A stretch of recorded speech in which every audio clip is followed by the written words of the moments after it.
And welcome on in, everybody. Welcome to another edition of the WyoNation postgame show. I am Chad Smith, joined this lovely Saturday afternoon by Mr. Brad Reed. Hi, Brad. Hey, boys. How are you? Don't be too excited now. Oh, boy. That was not pretty. No. And we'll get into it all. But first, I want to welcome everybody on in on Twitter, and then on YouTube. You can head over to youtube.com/@WyoNation, where you can participate in the chat. You can do it on Twitter as well by clicking in the video and finding it. But YouTube, I think, is a better experience. So head over there, and we will be breaking down the Wyoming loss 24-14 to San Jose State, falling to 1-6 on the season. And then 1-2 in Mountain West play. Is that accurate? That seems to be accurate to me, Chad. Okay. So we'll get into the good, the bad, and the ugly. But we will start with the good, because otherwise we will go clinically insane. Kind of a weird football game, especially that first half where Wyoming was actually on special teams and defense was playing rather well, Brad. They, in the first half there, forced 2 fumbles, an interception, and blocked a kick. Yeah. Without that, the game's probably over at halftime. You're probably talking like a 27-0 San Jose State lead if the defense and the special teams don't bring it out. So I guess we should give credit for Wyoming doing that. Battling back a little in the second half. What other positives did you see? Well, Wyatt Eckler somehow managed an interception with his giant oven mitts, so that was pretty sweet. Yes. That might be a first in the history of football. Man, yeah, maybe. I thought that was a positive because that seems like a really hard thing to do. So I'm glad he was able to get that, and glad he's back in the secondary. So that's pretty sweet. Well, we got to see Caden Anderson today, so that seems like a positive. We'll get into that. Most certainly. What other so after last week, John Hoyland was tied with Sean Fleming for second all-time in Cowboys scoring. Yes. And with the 2 extra points that he got to kick today, he is now second all-time in Cowboys scoring. Okay. So he is the solo second-place guy in Cowboy history, so that's kind of cool. Behind Scrappy Turtle? Behind what? Scrappy Turtle? Is he number 1? Scrappy Turtle. Cooper Roth. Yep. He's – and I don't know that Hoyland's going to overtake Roth. I think he had quite a ways to go to get to that mark, but – yeah. We'll look that up for sure. So he is cemented in history, so that's pretty sweet. There we go. Red Shoe Man. Didn't have any field goal attempts today, unfortunately, but did hit his 2 extra points. Yeah. Didn't have any of those, so. And Stevenson, Justin Stevenson. Yeah. His first touchdown as a Cowboy today, so. Correct. That was pretty cool. Correct. And we'll bring up the stats here in a bit, but if you want to be somewhat positive, you can say that Evan Svoboda had his second game of the season where he completed 50% of his passes or more. 52. Yes, 52 to be exact. So his second best passing performance outside of that Air Force game where he was 15 of 21 for a 71% in the Air Force win. And probably not a coincidence that his best passing game is the lone game we've won. That is certainly a coincidence. But should have had one, except we lost 10 yards on a screenplay. What do you mean? Should have had one. So a field goal attempt. Yeah, the play where I got you, Shay. Where your stream locked up. Yeah, that.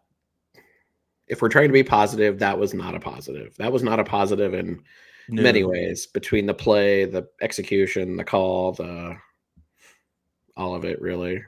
No. So, but again, that's what happens. And so I guess now we'll break these down. I mean, we talked about the positives there. So some good things. Wyoming battled back. They could have been completely blown out. But before we do that, if you are here, head on over. If you're watching on YouTube, please please subscribe, all that good stuff, so you know when we're on the air. We do these post-game shows. We do midweek shows, and basketball season is about to start up, and we'll be covering that as well, which is going to be really cool. And then some wrestling content, more than likely, at some point with that here at the end of the month. So a lot of fun. And of course, we will mention the Cowgirls basketball team, who picked second in the media poll. Yep. With Allison Ferdig picked to be, I think all first team Mountain West plus preseason player of the year, right? Yeah, preseason player of the year. So that's also pretty sweet too. Yep. So we're getting into the thick of it, where we'll have multiple Wyoming sports teams to talk about, not just football, which is good for our mental health on this show. Correct. We might have to become really big volleyball plans if that's how this is going to keep shaping up every week. We just might have to become really big volleyball fans. Let's see. TG says, thanks for the resilience to continue this trail of post-game tears. Another poorly prepared team by a bad coaching staff and worse in-game decisions. Yes, and we'll get to that. So I guess we'll get to that now. We have bourbon to keep the tears away. Just FYI. So I guess the big thing that we've just been asking for weeks, right, is a clean football game, right?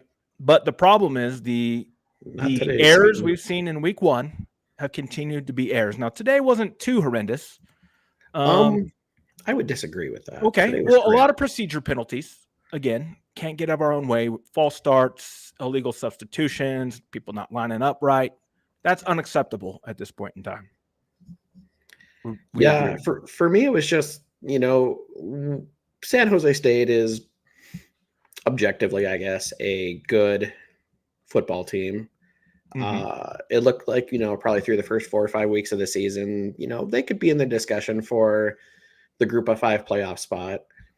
It looks to me like they're maybe having a little bit of turnover with, quarterbacks and whatever's going on, but they turned the ball over 4 times today, and we did nothing with it. Yes. We scored once off of those 4 turnovers. San Jose State was trying their damnedest to make Wyoming win this game, and Wyoming just would not do it.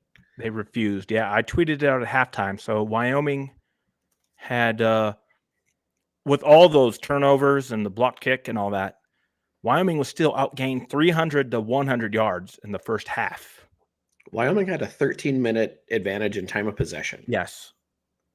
And the drives were bad as well. Wyoming today, if you're looking for sustained drives, there really wasn't any. No 10-play drives. Longest drive today is 54 yards, and that was when they went 13 plays, 54 yards, and turned the ball over on downs on the very first drive of the game. Not great. So there's that. We'll put this back up there. Some guy named Brian says that bourbon's not enough. Well, we're not going to recommend Everclear for your own sanity and health and other reasons. So I'm not saying you should do that, but. Yeah. So we had, again, penalties, just simple stuff. Procedure penalties popped up again, cost them in some key areas. Another bad snap. The snapping wasn't terrible, but there was another one, maybe 2. I think the first one, Sabota just dropped a snap. That was a fumble that he recovered, thankfully. Don't go there, Brian. Once we get the absinthe going, that's a whole different genre of hallucinations. I like it. Then what else did we want to talk about here?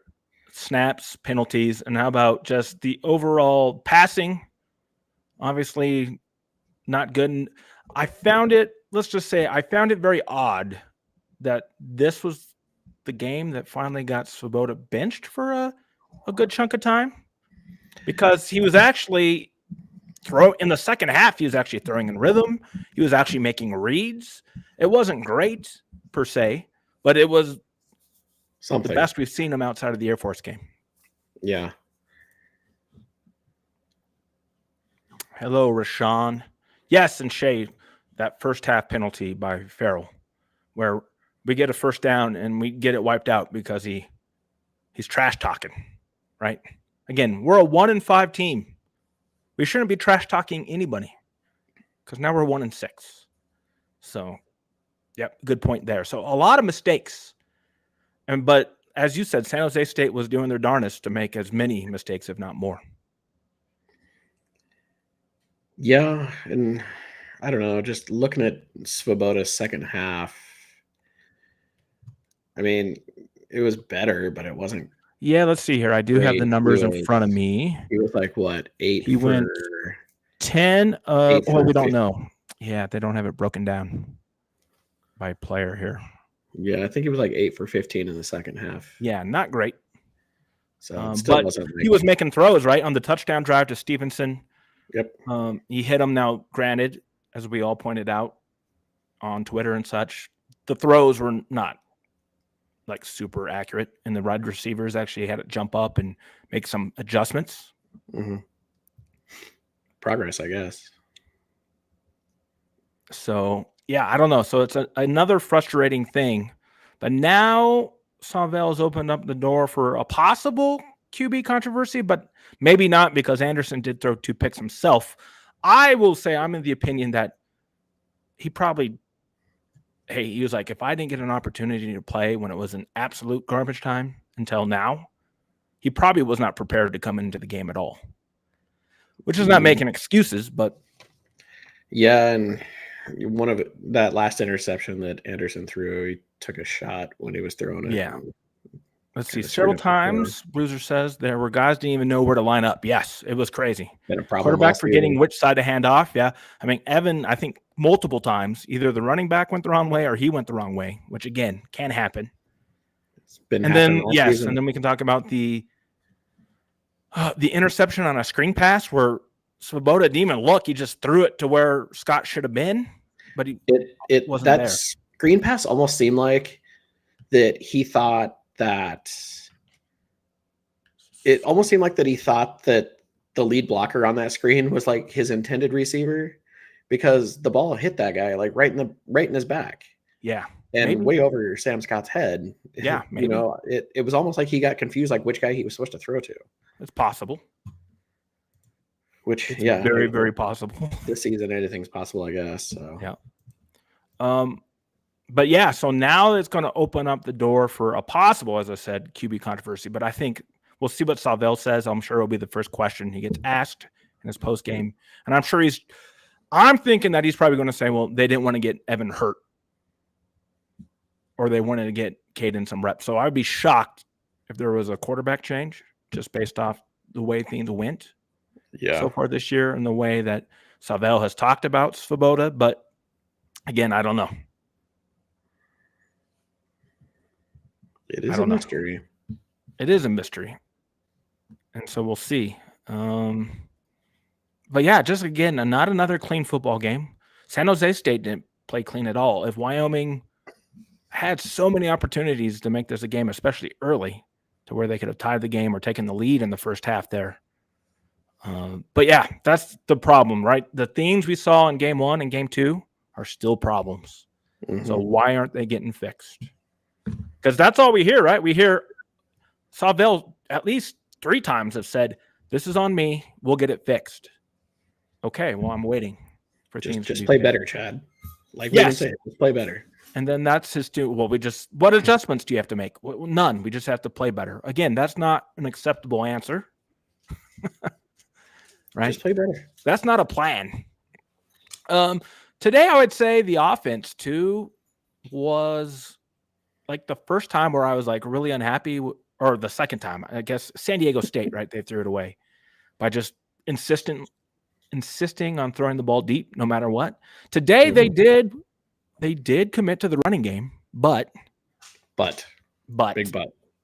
The big but is, here we go, not good. 38 carries, 56 yards. Oh, it's not changing, is it? What's going on here? 1.5 yards per carry. Yeah, for some reason it's not giving me the right screen. Here we go. Let's try this. There we go. Now, again, sacks do come out of that. Do you have a list of the sacks and maybe the yardage so we can do some quick math? But 1.5 yards a carry, not going to cut it. But at least they didn't have Svoboda drop back like 50 times like they did last week. Yeah. Cowboys lost like 13 yards on sacks. Okay, so that's all.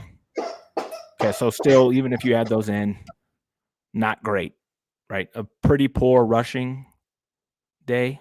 And Wyoming, right? Wyoming's not going to win if they can't run the ball. Yeah.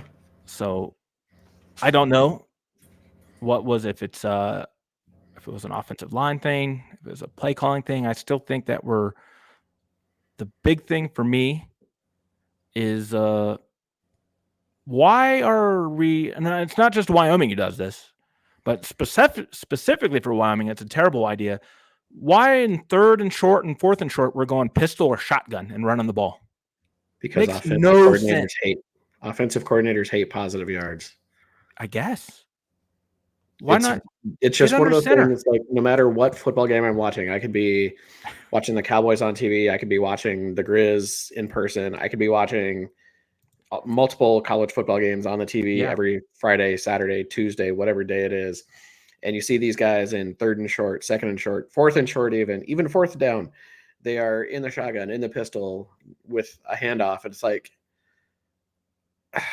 it just makes me say words. I don't know. And there may be, no, I'm a big analytics guy, but I haven't seen any analytics that say that you get more yards out of shotgun. Now, I could be wrong. If someone has those analytics study that says, actually, no, they're doing the right thing, let me know. But as far as I know, that is not a reality that we live in. I would be shocked if that was any better success.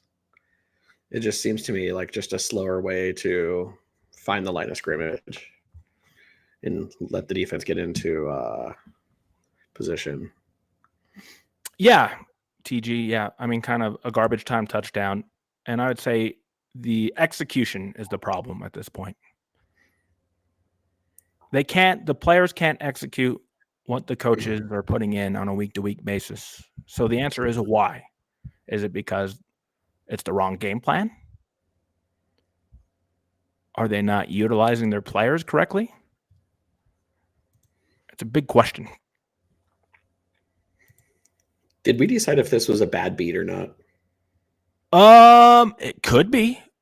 Does anybody know what the final line was? You could look it up on OddsShark. Last time I thought it was 10. So if you were a San Jose State bettor, you lost on a garbage time 61-yard pass. That would be insanely funny if we had a bad beat. Oh, what just happened to my screen? It just went crazy on me. Well, that is weird. I think we're okay though. Yeah, Shay. The players are not playing their best, but again, whose job is that? It's the coaches, right? The coaches need to get the players to play better. Which, when they ask Salvel, well, what do you do? Well, and he keeps saying, well, play better. Well, that's not okay. Well, how? How are you going to do that? So again, I say this every postgame. It'll be very interesting to see what he has to say in his postgame, what his message is. Because how many times can you say you're going to fix things and then nothing gets fixed? Yep. I don't know about you, but if I'm at my work and I'm working on a project and I make the same mistake on 3 or 4 projects in a row, I'm getting written up, right? I'm getting reprimanded. Like, what are you doing? This can't happen. So Action Network had 11.5. Okay.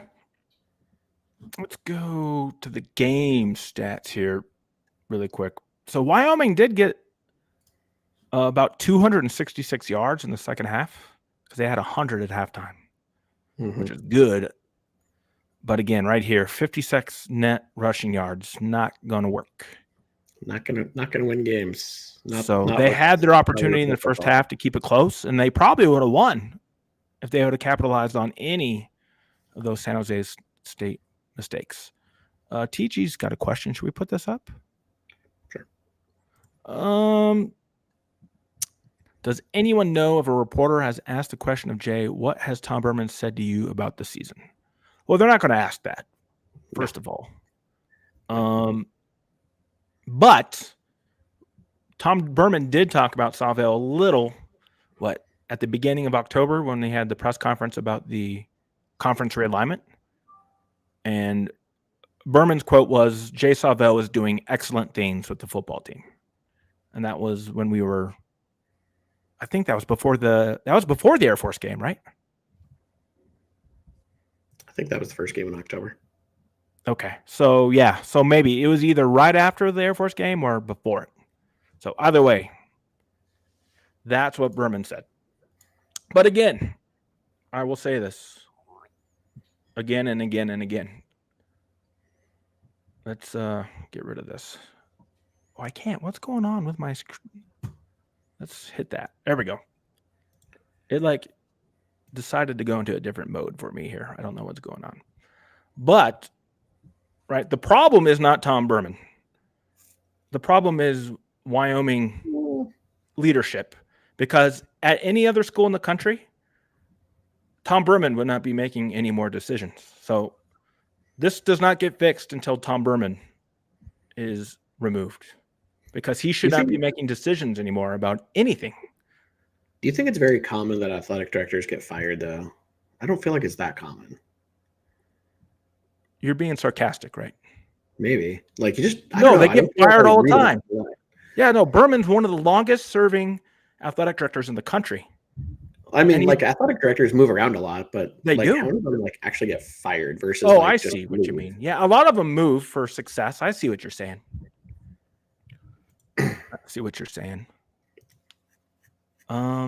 Let's kill this. I don't know what happened to my screen. This is very odd.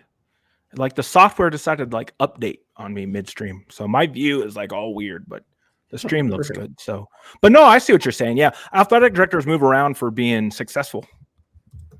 But again, I think if Tom Berman had the track record that he did at any other school in the country, there's a 0% chance he's still the athletic director.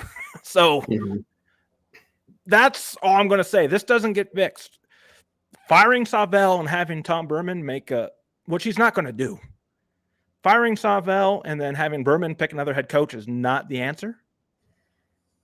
The only way Savell gets fired is if Tom Berman gets fired, which could happen.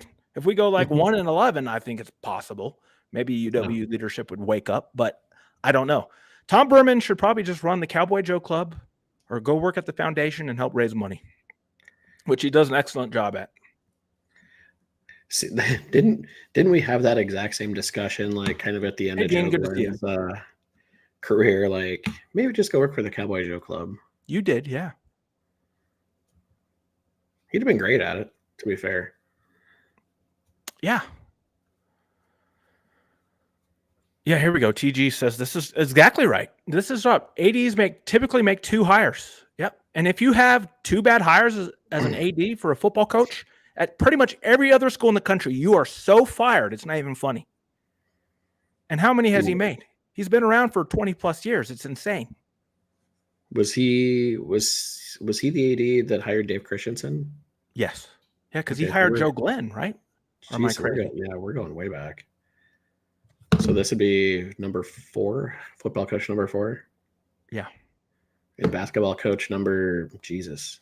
Yeah, exactly. He hired Schroyer, which was a fireable offense. He hired Edwards and didn't fire him until way too late, which is a fireable offense. Brought Shiat back. That kind of saved his bacon, I think, a lot. So I don't know. So that's that. And that's a longer term thing that we'll talk about. But Rashawn has right. This is the $1 million question going forward. Will they make a permanent QB change? I would say no, based off because I think you're going to hear this, and it's probably already been said in the post-game press conference. You can monitor to see if people are reporting it yet. But I'm sure he's just going to say, hey, yeah, we wanted to, just get Caden some reps, or we didn't want Evan to get hurt. But the way he talks about Evan Svoboda, about how great he's going to be and how they believe in him and how they're not going to backtrack, I don't think at this point in time he can admit that he's wrong. So we'll see. Oh, Berman's first hire was Dana Dimmel. Wow. I trust you on that. He's an old head who's got a good memory. So that was that his first one, Drew? Had to have been. Because Lee Moon ran off Tiller. And that basically got him out the door. And then there we go. Oof. I was looking at the 3 athletic directors that have been fired this year so far. Yeah. Pittsburgh, Utah State, and Illinois. And 2 of those had extremely questionable scandals happening at their school. So they were shown the door. Oh, no. Moon was still there for Glenn? Okay, so I'm wrong? Okay. We should probably get our facts right. No. That's okay. what the podcast is about. There we go. Thank you. People correcting the record there. Moon was still there for Glenn. Okay. But regardless. Gotcha. Berman's hired a lot of football. Berman hired Christensen, though, for sure. That was his first hire. The offensive coordinator of the year, Dave Christensen. All right. So, yeah, I don't know. We'll see what happens. As I said, the comments today, the comments on Monday will be very telling. But, yeah, just more of the same. More of the same. And if we go to the remaining schedule, it's not looking great. Do you know what Dave Christensen's doing now? Hold on. I think I know. Well, I actually do know because it's pulled up. Okay. He is the head coach of the Panthers Wrocław football team in Poland. Okay. That's amazing. There we go. At least Christensen has the best soundbite of all time. That's true. Still lives on. That's true. Here we go. Bruiser says Moon was there until 23. Okay. So, again, yeah, Berman has been athletic director for 21 years, which is crazy amount of time for somebody who has no football titles and no outright basketball titles, right? He has the basketball team only has like a tournament. Yeah, they've never won the regular season title. Yeah. We won the tournament once. And there is so. Oh, he says DC is no longer in Poland. Okay. Yeah, Wikipedia just has him there as 22 to 24. So, whatever is one of those they're done at the end of the season type things. Mm-hmm. I didn't even know they played football in Poland. Yes, and then Bruiser says, but Joe Glenn has the best sideline pick. Yes. The infamous Bird. I still have that picture saved on my hard drive somewhere because that was amazing. Oh boy. It was deserved. Oh boy. So yeah. I don't know if there's really much else to say. I mean, we could dig more into it, but there's really no point because we have no control. I could say, hey, look at this and look at that. But until the football coaches actually try to fix things for real, who would be the AD? That's a longer question. I don't know. That's a question for the academic leadership who's in charge of those things. Wyoming does have a lot of guys who are who used to work under Berman, who are now making their way up. But I would do a clean slate breakaway. We need outside thought. We don't need somebody who worked under Berman. Like example, which I didn't know, Tim Collins, as you guys may know, he's now the athletic director at Eastern Washington, which is really cool. But there's plenty of people who will come. It's a D1 job. Yeah. a D1 job with a good amount of Drew resources. thinks that Svoboda will be replaced. Yeah, I don't know. I'm still thinking no, but we'll see. We'll see. But yeah, I mean, better as the staff has been, I just don't know if they'll do it. If things get worse, Dean, we will certainly have like an AD. We'll have like an AD show, and things probably will get worse. But that's I was trying to pull up the rest of our schedule, but I'm having a problem here. I wouldn't even be able to like put together like a short list of like, oh, these are my AD candidates. Like, yeah, exactly, right? Because it's so niche. It is, and it's like it's all about relationships. Well, and you got to really start like digging into like, who are like maybe like small school ADs that are really good, or who are deputy or assistant ADs that are really ever good making our decisions. Who do they know, right? Where have they worked before? Yeah, and I don't even know how you would determine like if an athletic department is good because they're good or good because they're extremely well funded, like in Alabama, Texas, that kind of university. Yeah, and that would be. Yeah, that'd be hard to figure out. Let's see here. Next game at home, Utah State, and then at New Mexico. Let's do a little Mountain West scoreboard. So Utah State was beating New Mexico. Yeah, let me bring it up here, and then we'll share the screen. We'll talk about it. Here we go. Boy. Holy shit, that game. Let me share my screen here. Oh my God. You should see the box score for New Mexico and Utah State. Okay. We might look at it here. All right. So here's what's going on today. The Sheep will be playing the Air Force tonight on CBS. The game is about to start too. Yep. UNLV and Oregon State on the CW. And then our finals are Hawaii. Take it on the Chan 42-10 in Pullman. Wow, New Mexico, Utah State, a shootout. See, this is bad for us. No, look at the fourth quarter. 21 points for New Mexico. Wow. They had to come back and win that. They were down a bit. But that's not good. Those are Wyoming's next two opponents, Utah State and New Mexico. So again, Wyoming's not, unless the defense is going to play really well in both games, because we're not going to score.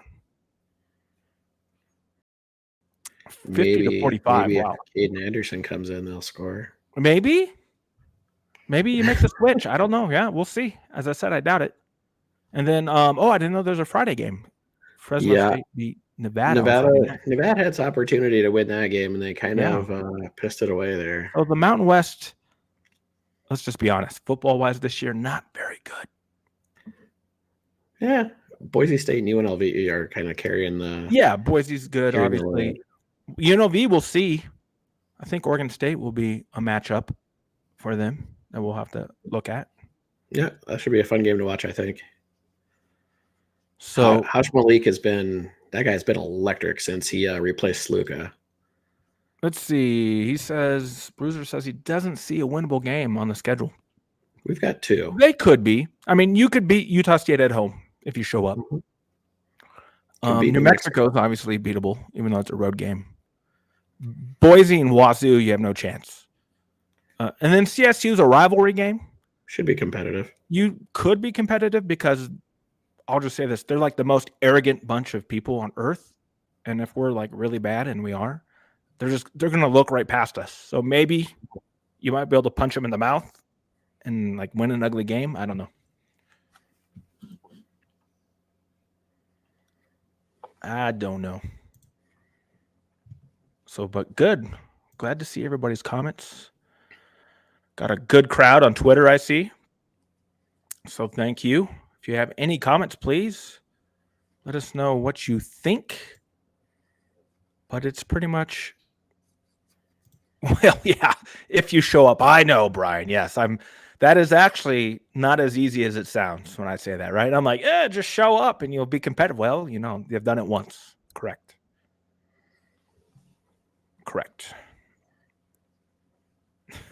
That's funny.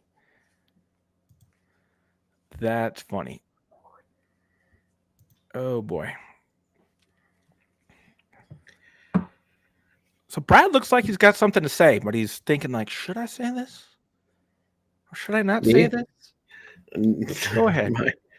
No, I don't know that it once again felt like another game we probably should have won, or maybe not won, but Not it one, definitely should but have been closer. And yeah, just should have been a one-score game for yeah, sure. yeah. I mean, knocking ourselves out of field goal position. Good Lord, that was horrible. Like, just what a horrible, horrible play call. What a horrible throw.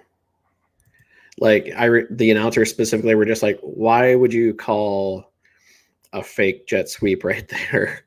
Like, they're not going to bite on it. No. And sure as hell, there were 4 guys standing around the running back waiting to catch the screen, and he went for minus 10 yards. Like, and that's the other thing, right? Let's talk about that schematically, right? They do all these jet fakes, but if you don't throw it to them off the motion, they're never going to honor it, and they don't. I know Shay was talking about that, right, Shay? The other thing that drives me crazy is we run like what should be a read option, but it's never a read. It's always predetermined. No matter what. It's predetermined. There's tons of times where Sabota should be pulling that ball and he'd be around the corner for a touchdown because everybody's crashing. All he has to do is pull it and run, but he can't even read a simple zone read. And they ran another flea flicker. It's wild. And San Jose State was ready for it. Yeah, Brian. Yeah. I mean, as we said, San Jose State left probably like 17 points on the table in the first half. The game probably should have been like 28-30 in the first half. But maybe that's a credit to our defense. The defense and the special teams did what they could. Drew says he's thinking about the winnable games. Yeah, I don't know. I mean, if you don't show up, trust me, if we don't fix what's going to get fixed, yeah, none of these games are winnable because you can't make mistakes time and time again. And you're not going to have another team like San Jose State who's just going to hand you the ball every other possession. No, there will be teams that are far, far better disciplined than San Jose State was today. Yeah. I just really don't want to think about Ashton Jainty coming to Laramie. That's going to suck. Could be pretty ugly, that game. Yeah, as I'm going to be in Wyoming this upcoming week, it's time to see if I can find some good value out there for JT for Heisman, because I saw Travis Hunter left the game again today, so that Heisman bet's looking terrible right now. I don't know if he left for injury or just because. I think he's hurt, is what I read earlier. Well, he was hurt last week, and he got hurt the second half, so he must have got hurt again. Yes, Brian. Buffs are up big anyway. If we were playing NCAA football and you looked in our playbook on our favorites, those would be the only 2 plays that we'd have highlighted with a star. Would be the QB, like the very odd, right? The QB following the running back, which again, at some point, someone is just going to just say, we're selling out for that. And Sabota's going to get murdered. Took a couple of hard hits today running that. And the flea flicker. But actually, here's one thing I do, and we'll wrap up here. But I thought this was very funny. Now, David Fells, former San Jose State quarterback, was on the call, and I thought he did an okay job for a San Jose State, like a local broadcast. It was interesting. But it was funny where the lead commentator in the first half at one point was like, oh, well, Savota's going to be fine. He just needs to, learn to put a little touch on some balls, and once he gets some experience, he'll be a more accurate passer. And Fells was like, you can't learn that. You either have it or you don't. And I'm like, that's very, very true. Yeah. And that's where I'm at with Svoboda is he's just not going to blossom into this accurate passer. It's about consistency. But hilariously, the commentators kind of contradicted themselves too, because the first half they kind of bagged on Svoboda a little bit for, I think the guy asked David Fales, like, what's the lowest completion percentage you had? And they were like, and he said, whatever number he did. And he was like, well, Evan Svoboda is at like 40 or 48 or, whatever percent he was at. And he's like, yeah, that's just not going to cut it, or, whatever have it be. Then late in the game, when Caden Anderson came in, they were just like, that just doesn't make any sense. Like, I don't know why they're doing this. And it's like, What? Yes. No, Drew makes a good point. He does. Whaley supposedly is going to be back next week. He'll be back for New Mexico. No, for Utah State is which is the next game. Well, he can only play in 4 games, and so the last 4 games are New Mexico, Colorado State, Boise, and Washington State. If he can only play in 4 games. Yeah, well, he's going to skip another one, but I think they may push that back. But right now, what's been reported by Whaley himself is that he's going to be back for Utah State. Yeah, I wonder what game they'd have him skip. I don't know. Yeah, maybe New Mexico. Maybe Washington State, since it's the last game. Yeah. And it doesn't really matter. It's a non-conference game. That'd be my guess. Maybe he plays the 4 conference games. Yeah, maybe. Yeah.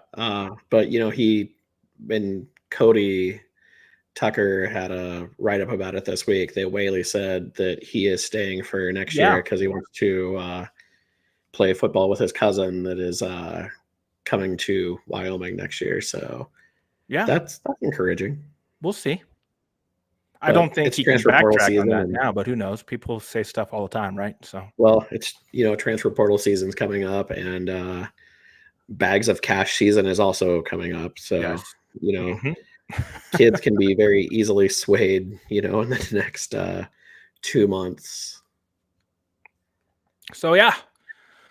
So there we are. Another disappointing loss for the Wyoming Cowboys, falling to 1-6 on the season, and 2 winnable conference games coming up. But again, that's up to the coaches to put the players in the best position. So we'll see what Saville has to say in this post game here and what he says on Monday. And we'll be back on.